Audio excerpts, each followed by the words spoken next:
website right now and download my free course on alternate picking mastery.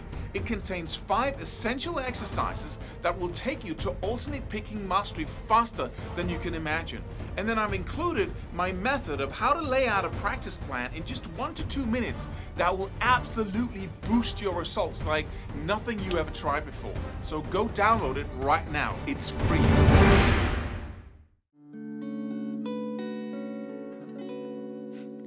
Hey, how do you practice chords in the most effective way? There are hidden stuff that we don't see when we practice, and that makes us lose a ton of time.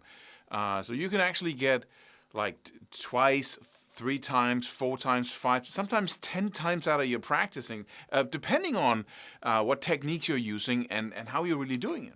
So let's look into that.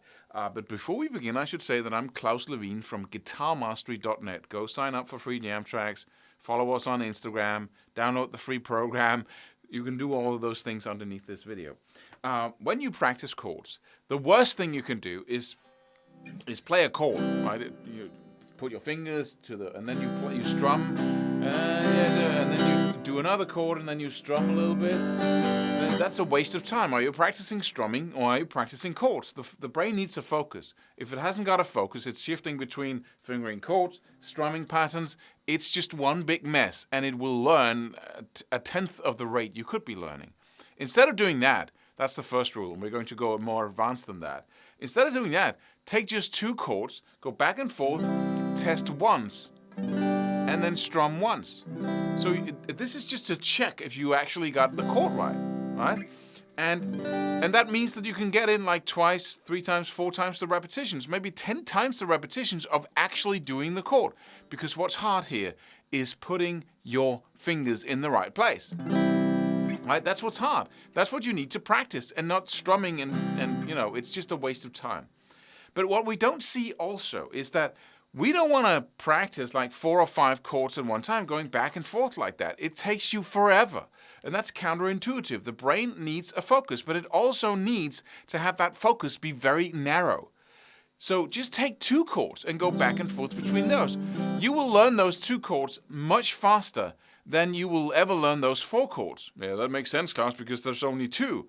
But once you've learned those 2 chords to the level of mastery, learning the next chord will be so much easier. Once you master the 3rd chord, learning the 4th will be so much easier even. So you'll learn faster and faster as you gain mastery over just a few things. But it takes you a long time to learn Itsy Bitsy Spider that way, doesn't it? It takes you longer. But because you're aiming for a higher level, you're willing to do that work. You're willing to actually learn the craft of playing chords instead of just learning a song. Learning the song will give you quicker results when it comes to, see, I can play a song. Even though I have little breaks in between doing the chords, I can play a song decently. But you don't want to aim for decent. You want to aim for amazing. And everybody can do that, but just very few people do that. They just start practicing a song with 4 or 8 chords. It takes them forever.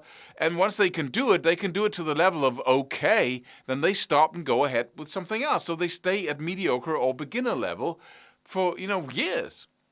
Instead of just taking 2 chords and then becoming an absolute world-class, out of this world,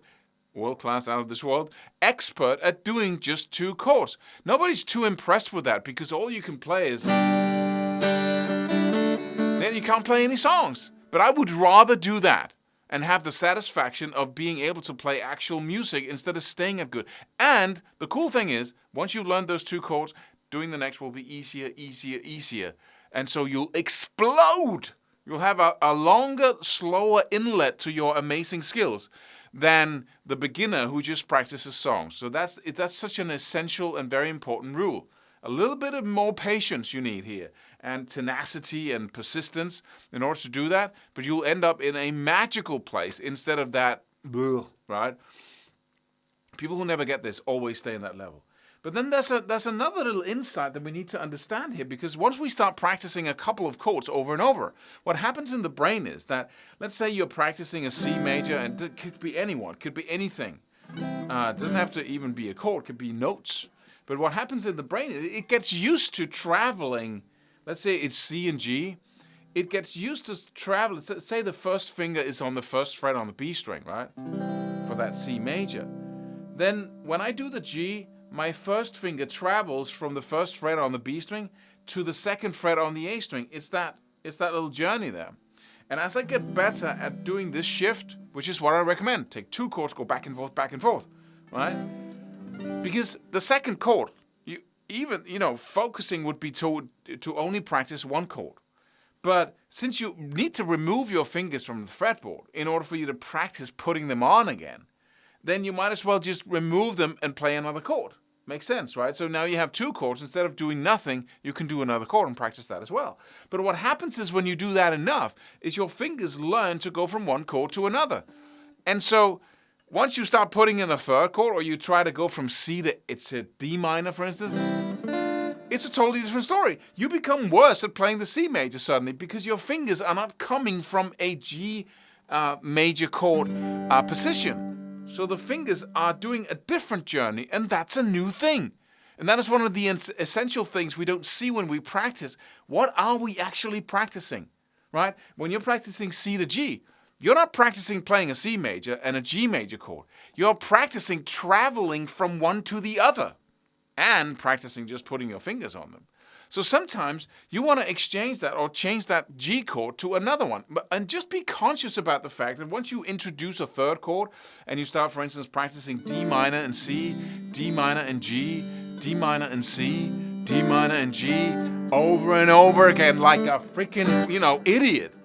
You have to have idiotic behavior when people look at you and they say, what are you doing? That's idiotic. You've been playing that 1,000 times today only. I actually have been playing it 5,000 times. Right? You have to have that kind of behavior. Once you start going back and forth between D minor and C, it's going to feel like you're doing the C like, you're all insecure. And most people shy away from that and go, I haven't learned anything.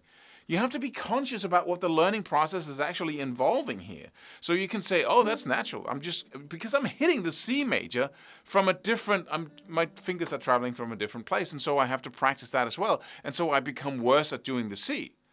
But the next little principle you must have into your head here is that once you can go to the C major chord from the G and from the D minor, just that little shift of instead of going from the same place to the C all the time, from the D to the C, then the next chord you introduce, playing an E minor, for instance, and going to the C, will be much easier. So it's like you just keep at it. And then everything becomes easier, provided that you go for mastery.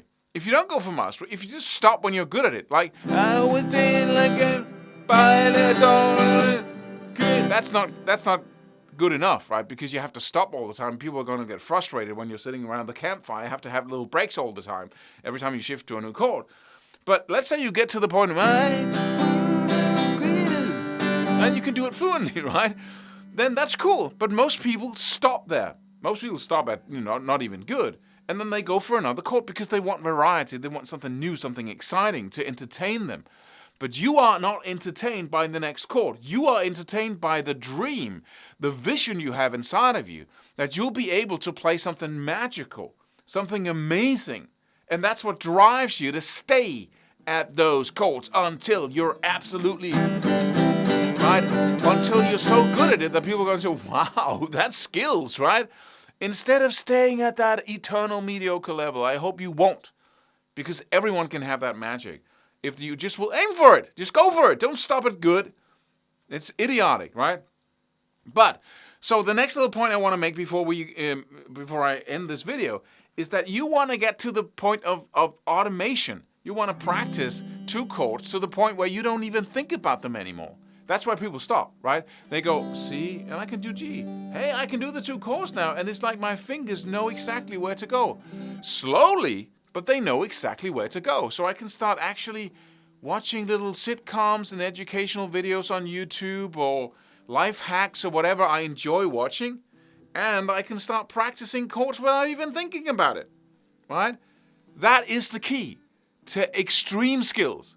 It's not practicing while looking into a white wall or focusing enormously on what you do. Most people would say you have to focus when you practice. Yes, when you're building the automated pattern. And that's why most people stop. When you don't have to focus on, I learned it. No, you didn't. Now you can do it. But you want to take it all the way to mastery, and the only way to do that is to put in thousands and thousands of repetitions. But how is that boring? How is that a problem when I can speak to you as I'm doing it? You need to get to that level. Once you're at that level, then practicing starts. And then you can become amazing at doing whatever, like superhuman alien level skills, because you can be at school, right? You can be in school, you have that little shred neck, whatever, you can buy a little neck, or you can chop the neck off of a cheap guitar, bring it to school, right? And sit like this underneath the table, for hours as and it actually becomes easier to listen to the teacher when you're practicing like this. Or listening to the educational program on screen. And I hope you're practicing right now, right? So that's how to practice chords, and that's how to not only become good at them, but become amazing at them. And I warmly recommend that you watch this video over and over and over again until you got those concepts into your head. So you don't get frustrated, and you learn at the most rapid way possible, and you push all the way to mastery using that simple little strategy. We have a new course out that's all about breaking through to the third level of chords. The first is the open string chords, as we've been discussing now. The second is the bar chords. And the next level is where most people don't go, especially if you play rock or pop, is those chords that you do where you have one finger per string, one finger per note. And this whole little course is designed to have you break through to that level, because that is where you can create any chord you want and you can play any chord you want, and you don't ever have to look at a sheet of paper and go, how do I play an add 9 with the 13th and So we want to get to that level no matter what style of music we're playing, and that little program is designed to lead you there and to make sure that you won't go back into staying at the first two levels. So you want to go check that out on guitarmastery.net. Click the links below this video, and then I'll see you in the next video. Subscribe for more free videos. Do it. Do it now. Do it.